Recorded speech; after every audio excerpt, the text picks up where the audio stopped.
阁楼里有声音，不是老鼠。面对朋友的电话嘲笑，他无力地辩解。那夜半时分从封死阁楼里传出的诡异刮擦声，像指甲划过心脏，将他逼向崩溃。当恐惧压倒一切，他举起铁锤砸向那面墙时，一个比鬼魂更骇人的秘密正等待着他。01。陈静决定买下这栋房子的时候，他银行卡里的数字几乎要清零了。100万，对他这个在外面漂了快10年的打工妹来说，是他前半辈子所有的汗水和指望。陈静的命不太好，从小在镇上长大，爸妈都是老实巴交的工人，没啥大能耐，但就这么一个闺女也是疼到了骨子里。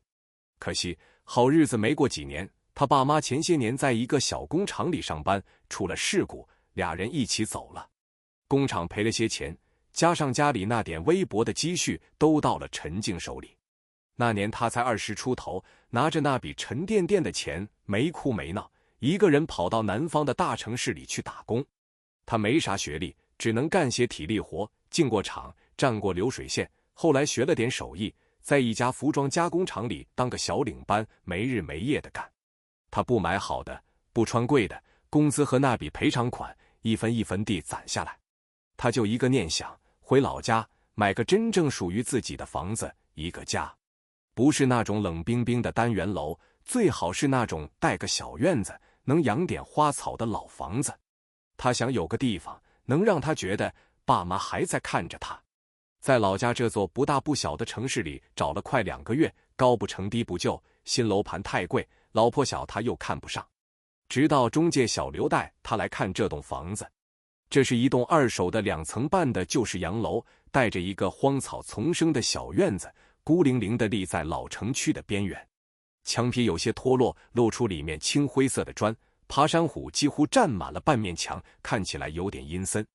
但陈静一眼就看上了。他喜欢这房子的安静，喜欢这房子经历过岁月的样子。最关键的是价格，这么大一栋楼，带院子，只要100万。陈姐，这房子就是年代久了点，上一任房主移民去国外了，急着出手，不然这个价您上哪儿找去？中介小刘嘴皮子很溜，里面没什么问题吧？陈静还是有点不放心。能有啥问题？老房子都这样，结实着呢。您自己进去看看，那木地板，那楼梯都是好料子。陈静跟着小刘走进去，一股陈旧的木头和灰尘混合的味道扑面而来。阳光透过布满灰尘的玻璃窗照进来，能看到一粒粒飞舞的尘埃。房子里空荡荡的，家具都搬走了，只剩下一些嵌在墙里的柜子。他踩在木地板上，发出嘎吱嘎吱的声响，声音在空旷的房子里回荡。他转了一圈，从厨房到客厅，又顺着木质的楼梯上了2楼。2楼有3个房间，也都空着。在楼梯拐角还有一个窄窄的小楼梯，通向最上面的小阁楼。阁楼也能住人？陈静问。那不行，就是个储物间，矮得很。小刘跟在后面说，之前那家人拿木板给封死了，说是不常用，怕落灰，您要是想用，回头找个师傅撬开就行。陈静抬头看了一眼，通往阁楼的入口处确实用几块厚实的木板钉得死死的。他没多想，觉得这房子哪儿都符合他的心意。尤其是站在2楼的窗户前，能看到院子里那棵半死不活的石榴树。他仿佛已经看到自己把这里打扫干净，在院子里种满月季，夏天在树下乘凉的景象。他动心了，彻彻底底的动心了。他几乎没怎么犹豫，就签了合同，付了钱。办完手续那天，他拿着房产证，一个人在空荡荡的房子里坐了很久。他对自己说，陈静，你终于有家了。02。搬进新家的第1个星期是充满希望的。陈静请了钟点工，里里外外彻底打扫了一遍。他自己则像一只勤劳的燕子，一点点地衔来新买的家具，把这个空壳子填满。白色的沙发，原木色的餐桌，还有一张铺着碎花床单的大床。每个角落都按照他梦想中的样子来布置。院子里的杂草也被他清理干净，翻了土，撒下了花子。他甚至给那棵石榴树浇了水，施了肥，盼着他能活过来。晚上，他喜欢关掉所有的灯，只留一盏落地灯，坐在沙发上，静静地感受这份属于自己的安宁。城市里的喧嚣，工厂里的噪音，好像都离他远去了。然而，这份安宁并没有持续太久。大概是第2个星期开始，陈静开始觉得有点不对劲。这房子太冷了，不是那种天气转凉的冷，而是一种说不出的阴冷，尤其是在1楼通往2楼的楼梯附近。就算外面出着大太阳，只要一靠近那块地方，就好像有冷风往骨头缝里钻。他起初以为是老房子穿堂风，没太在意。可后来怪事开始变多了。有一次，他晚上起来上厕所，清清楚楚地记得出门时把客厅的靠枕摆得整整齐齐。可等他从卫生间出来，那个靠枕却掉在了地上。他以为是自己记错了。又有一次，他把钥匙放在门口的玄关柜上，第2天出门时却怎么也找不到。他把整个1楼都翻遍了，最后竟然在2楼卧室的床头柜上找到了那串钥匙。陈静心里开始有点发毛。他是个不信鬼神的人，总觉得是自己太累了，记忆出了岔子。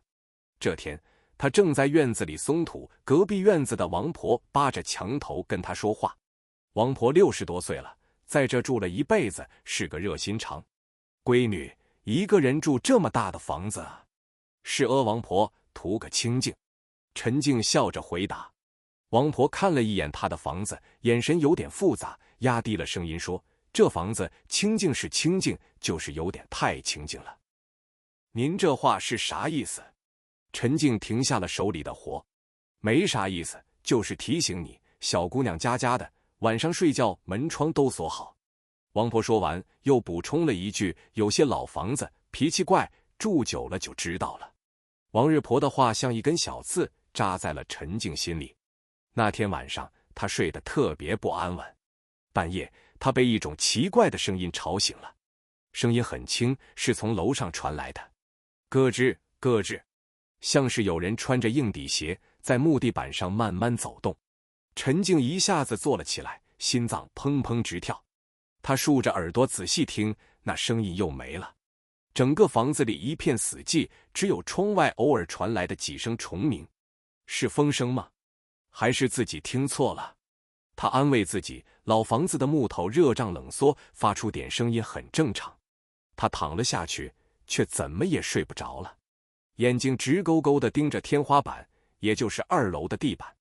就在他快要再次睡着的时候，那个声音又响起来了，这一次更清晰了，哒哒哒，像是有一颗玻璃珠掉在了地上，一下一下地弹着。声音的来源好像是阁楼的方向。陈静浑身的汗毛都竖了起来。那个被木板封死的阁楼。03。从那天晚上开始，那奇怪的声音就成了陈静的梦魇。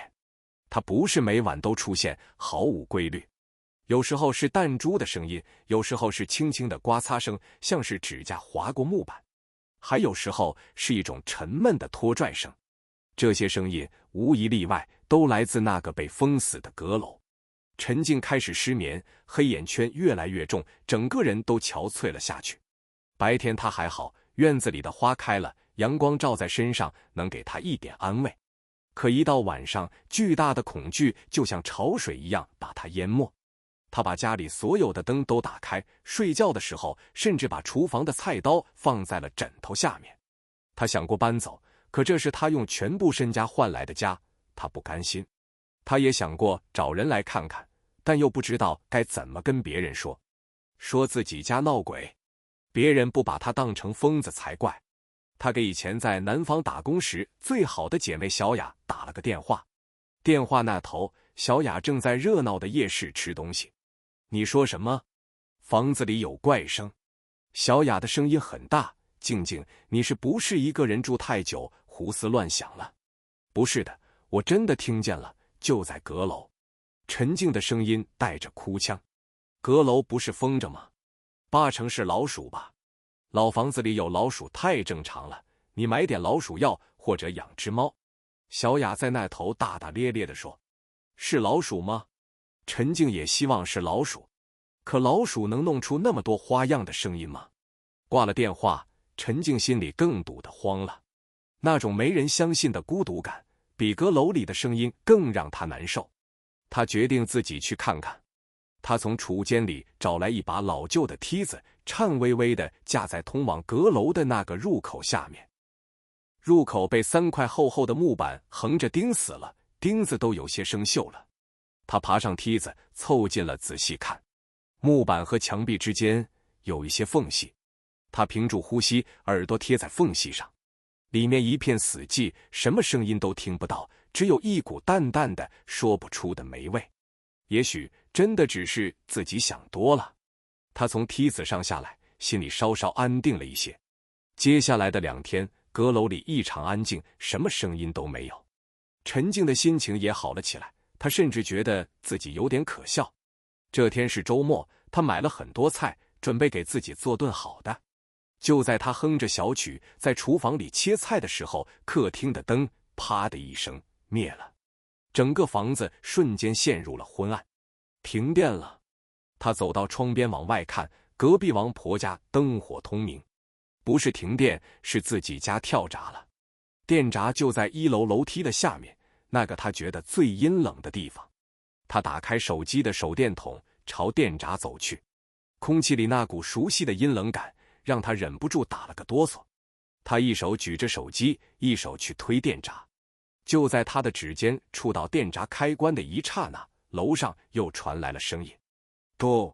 一声巨响，沉重无比，就像是一个麻袋从高处重重地摔在了地上。声音的来源毫无疑问就是格瑞楼。陈静吓得尖叫一声，猛地缩回手，连连后退，后背重重地撞在了墙上。手机掉在地上，光束在墙壁和天花板之间疯狂地晃动。他的心脏快要从嗓子眼里跳出来了。这不是幻觉，这不是老鼠，那个阁楼里一定有什么东西。04那一晚之后，陈静彻底崩溃了。他不敢在那个房子里多待1秒钟，连夜跑到了一家小旅馆。在旅馆发着抖的床上，他想了一整夜。报警。警察来了，发现什么都没有，只会当他是在报假警。找朋友。他在这个城市除了隔壁的王婆，几乎不认识任何人。卖房子。先不说这房子刚买，现在这个样子，谁敢接手？就算有人买，他也亏大了。他的人生好像被这栋房子给卡住了，进退两难。恐惧、愤怒、不甘，各种情绪在他心里交织。第2天，他顶着2个巨大的黑眼圈，又回到了那栋房子门口。阳光很好，照在洋楼的墙壁上，那些爬山虎绿得发亮，看起来那么美好。谁能想到这里面藏着那么可怕的秘密？陈静突然生出一种孤注一掷的狠劲。这是我的家，我花光了所有钱买的家，凭什么要被一个不明不白的东西吓得有家不能回？他就不信这个邪，他要看看到底是什么在装神弄鬼。他走进院子，从角落里堆放杂物的地方找到了一把半旧的羊角锤。他握着锤子，手心因为用力而指节发白。他走进屋子，没有丝毫犹豫，直接走上了2楼。他看着那个被封死的阁楼入口，眼神变得坚定。既然打不开，那就砸开。他没有再用梯子，而是搬来一张桌子，站了上去。他先是用羊角锤的另一头去撬那些钉子，钉子锈得很厉害，深深地嵌在木头里，他费了9牛2虎之力，也只撬松了一颗。汗水顺着他的额头流下来，滴进眼睛里，又涩又疼。他干脆放弃了撬钉子。他举起锤子，对准了中间那块木板，用尽全身的力气，狠狠地砸了下去。砰！一声巨响，比阁楼里传出的任何声音都要大。木屑和灰尘四处飞溅。1下、2下、3下。陈静像疯了一样，机械地重复着砸墙的动作。他要把这段时间所有的恐惧和委屈都发泄在这面该死的木板上。终于，咔嚓一声，木板从中间裂开了一道缝。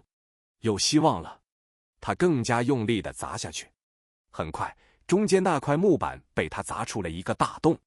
一股比之前浓烈100倍的混杂着灰尘和腐败气息的霉味从洞里涌了出来，味道很奇怪，让他忍不住捂住了鼻子。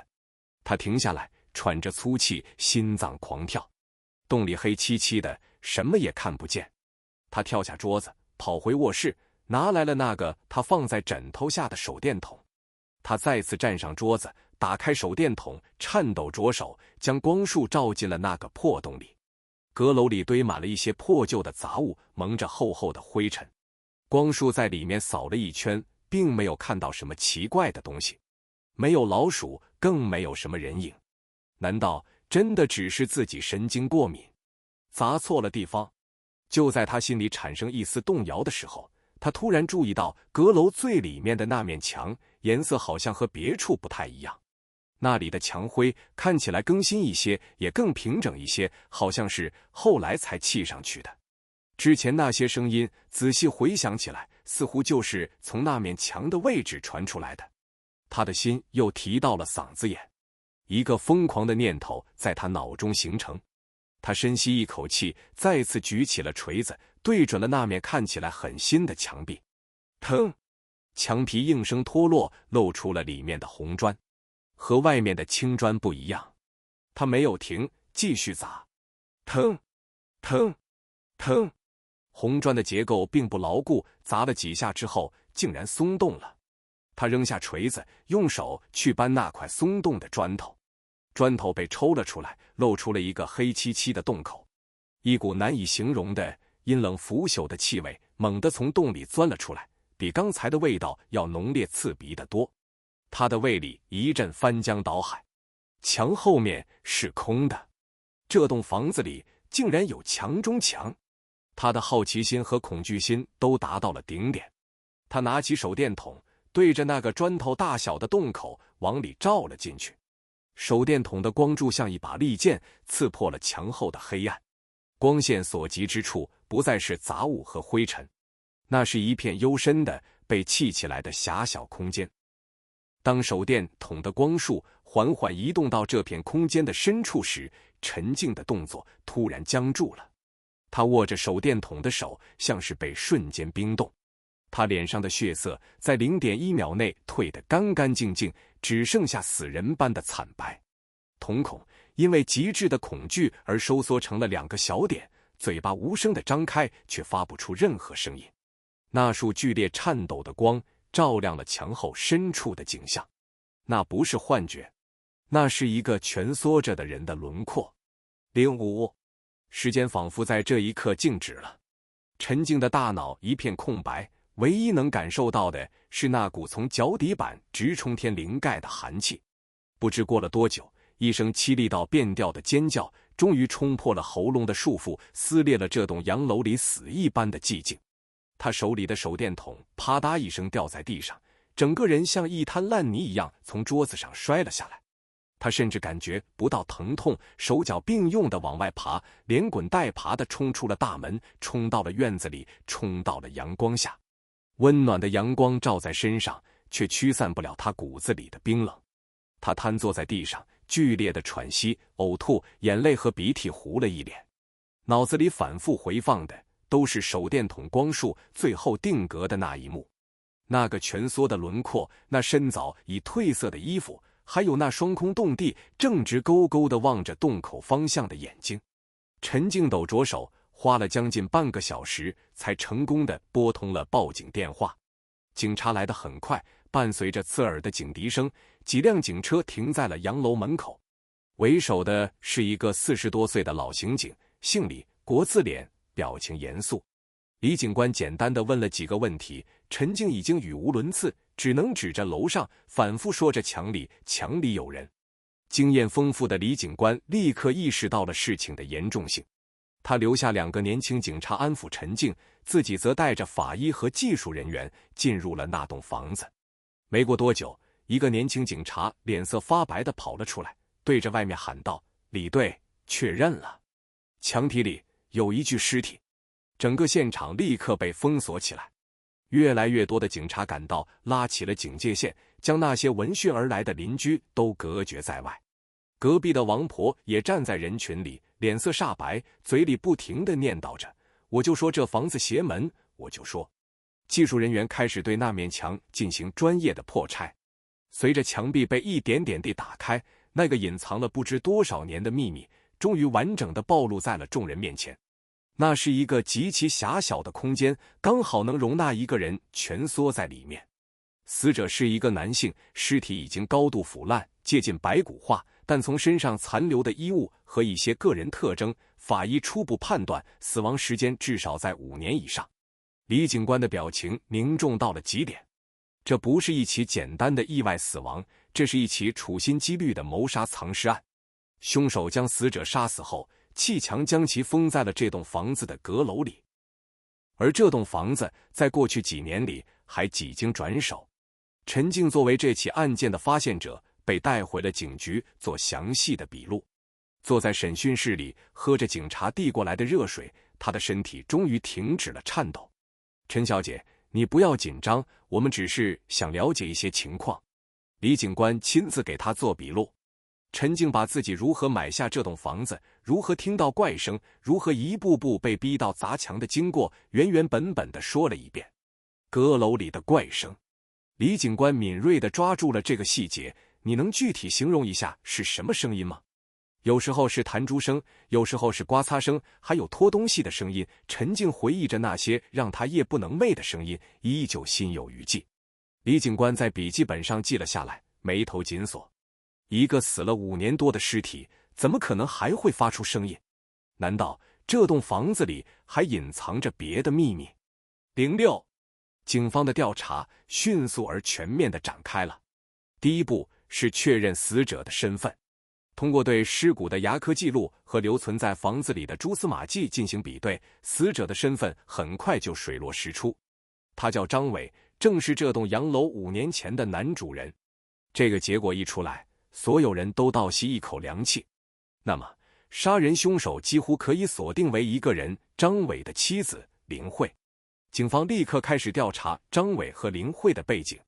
根据户籍资料，张伟和林慧在7年前结婚，并买下了这栋洋楼，婚后育有一个女儿，叫张安安。然而在5年前的某一天，这一家3口仿佛人间蒸发了一样，突然就消失了。李警官找到了隔壁的王婆以及附近的一些老邻居了解情况。张伟这个人啊，不是什么好东西。王婆提起他，一脸的鄙夷，看着人模狗样的，在外面是单位的一个小领导，可是在家里脾气差得很。我们这些老邻居以前没少听见他们家传出吵架摔东西的声音，有时候半夜还能听到林慧那女人在哭。还有呢？李警官追问。还有，我好像听见过孩子哭，喊着爸爸不要打妈妈。另一个邻居补充道，林慧那女人我们偶尔见到，身上总有些遮遮掩掩的伤，问她也不说，就说是自己不小心碰的。家暴，所有线索都指向了这一点。张伟是一个长期对妻子林慧实施家暴的男人。警方进一步调阅了当年的记录，发现林慧曾经有过一次报警记录，但最后因为她自己选择家庭内部调解而不了了之。那么案件的轮廓就基本清晰了。很可能是因为无法忍受长期的家暴，林慧在某一次冲突中失手或者蓄意杀死了丈夫张伟。出于恐惧，她没有报警，而是利用阁楼的特殊结构将丈夫的尸体砌进了墙里。然后她带着女儿张安安，伪造了全家一起失踪的假象，远走高飞，隐姓埋名。至于陈静听到的那些怪声，技术人员在勘察现场后也给出了一个科学的解释。阁楼的那面墙因为内部有尸体在腐化，结构变得不再稳定。随着温度和湿度的变化，墙体内部的砖块和水泥会发生细微的位移和热胀冷缩，从而产生一些类似于刮擦和弹珠的异响。而那声最吓人的咚的巨响，很可能是因为尸骨的某个部分因为腐化和重力的原因突然发生了塌陷，撞击到了墙体。谜底似乎已经揭晓，但案件并没有结束。最关键的一环是找到林慧和她的女儿张安安。他们在哪？这5年他们又是怎么过的？李警官下令在全国范围内对林慧母女展开协查。然而5年过去了，人海茫茫，要找一个刻意隐藏自己的人，谈何容易？调查一度陷入了僵局。07，房子是没法住了。陈静暂时还在那家小旅馆里住着。他丢了半辈子的积蓄，买回来一个凶宅，一个噩梦。他不甘心，也放不下。在等待警方消息的日子里，他鬼使神差地又回到了那栋洋楼。房子外面还拉着警戒线，但他可以站在院子外面看着。看着这个他曾经以为是梦想归宿的地方，如今却成了他恐惧的源头。他突然想，这栋房子里会不会还留着别的线索？那个叫林慧的女人在杀死丈夫、砌好墙之后，真的能那么冷静地处理掉所有痕迹，然后带着女儿从容离开吗？他给李警官打了个电话，提出了自己的想法。我想再进去看一看，我不是警察，我只是一个住过那里的人，也许我能注意到一些你们没注意到的细节。李警官沉默了一会儿，同意了。毕竟陈静现在是这栋房子的合法主人。在一名年轻警察的陪同下，陈静再次走进了这栋改变了他命运的房子。阁楼的洞口已经被木板临时封上了，但空气里那股味道似乎永远也散不去了。陈静没有上楼，他就在1楼和2楼像一个幽灵一样，一间一间的走，一个角落一个角落的看。他走到2楼的主卧室，也就是当年张伟和林慧的房间。房间里空荡荡的，只有墙上还留着一些挂过婚纱照的钉子眼。陈静的目光落在了房间角落那个嵌入式的衣柜上。这个衣柜他之前打扫卫生的时候也清理过，里面是空的。他走过去，拉开柜门，空的。他用手在衣柜的内壁上敲了敲，都是实心的。他蹲下身，看着衣柜的底板，底板是由3块木板拼接而成的。他用手指在木板的缝隙间划过，在最靠里的一块木板上，他感觉到了一丝不寻常的松动。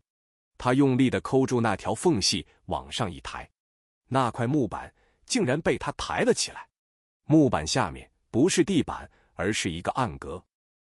暗格里没有金银珠宝，只有一个用塑料袋包裹得严严实实的小铁盒。陪同的警察立刻过来，小心翼翼地取出了铁盒。打开塑料袋，铁盒已经锈迹斑斑。打开铁盒，里面是一本小小的日记，还有几张被折叠起来的纸。日记本的封面上用娟秀的字迹写着2个字：慧。是林慧的日记。警察立刻将这份关键性的证物带回了警局。李警官戴上手套，翻开了那本已经泛黄的日记。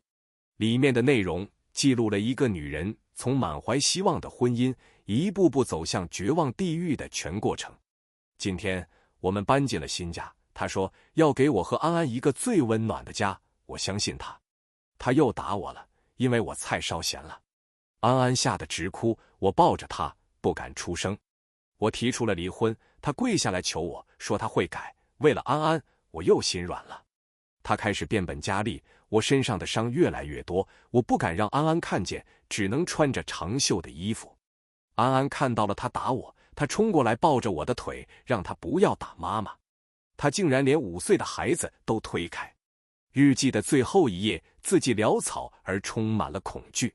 他说，如果我再敢提离婚，就杀了我和安安，让我们一家3口永远住在这栋房子里。我看着他通红的眼睛，我知道他不是在开玩笑。为了安安，我不能死。对不起。